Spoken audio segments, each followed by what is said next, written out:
Hello, I'm Sue Eldridge, and this is my Thoughtful Thursday. Thank you so much for joining me. So, today I wanted to talk a little bit about how, as Christians or as people, how we respond to others that are going through a period of enduring faith. You know, those people who have been ill for months, then maybe years, and you ask them how they're doing and you really want a real answer. And so they say, actually, I'm in more pain than I was, or whatever it is. Now, how do we then deal with that? Because we do not want to make that person that's still got their problem, that's still got the debt, still not got a job, still in pain. We don't want them to feel shame. We don't want them to zip up because of our answers. They'll think, well, I won't be honest the next time. Just because they're honest and tell you where they're at, it doesn't mean that they're not in faith, that they're not believing God, that they're not trusting God. It just means that you asked them and they gave a true answer. But we do need to understand and practice, if we have to, how to respond well to people that trust us enough to be honest with us. And obviously, we just have to look at Jesus's life and how he deals with things.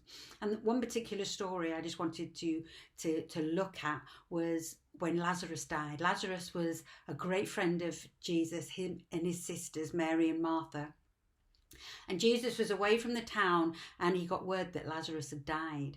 And it took him 4 days to get back to Lazarus. So Lazarus was already in his tomb, buried, the lot.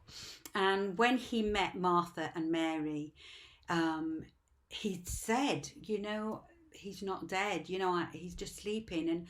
And they're going, if only you'd been here when he died, he wouldn't have died.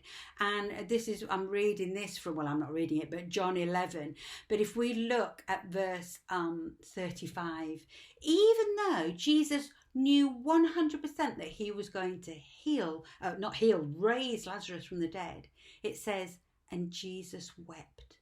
He took on the emotions. He wept, he lamented with, he empathized with what Martha and Mary were going on, even though he knew it won't be long before Lazarus was with them again. And I think that's one of the keys when somebody is going through a tough time, when we say, what's it really like? And they tell us, then let our first response not be fear, not be judgment, not throw out a scripture because we don't know what else to say. And we think, well, that'll just... Actually, let's take on their feeling. Even if you've never experienced that, you could say, I can't even imagine how hard that must be for you. I'm so sorry you're going through that. How can I pray for you effectively? Or what could I do to help you right now? What is it you need from me? How much better is that than saying something like, oh, well, by your stripes you're healed and off you go, or you can move every mountain and off you go. All those are true, and I totally believe in the scripture. But if it's thrown out because you don't know how to empathize, you don't know how to actually genuinely engage relationally, then we're missing one of the whole things that Jesus shows us. He was so relational. He was so interested in how people felt and came down to be Christ to them. And I think that's what I wanted to encourage us to do as the church, to be Jesus to people that are going through something difficult. It doesn't matter if you don't understand why. It doesn't matter about that.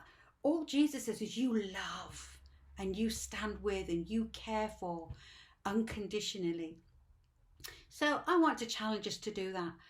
Really think carefully when somebody's honest enough to tell us where they're at, to empathize, to be a carrier of hope, but not a carrier of shame. And let's really be the church that Jesus Christ is going to come back for. And let's be the church that the world is desperate to see. God bless. See you next time.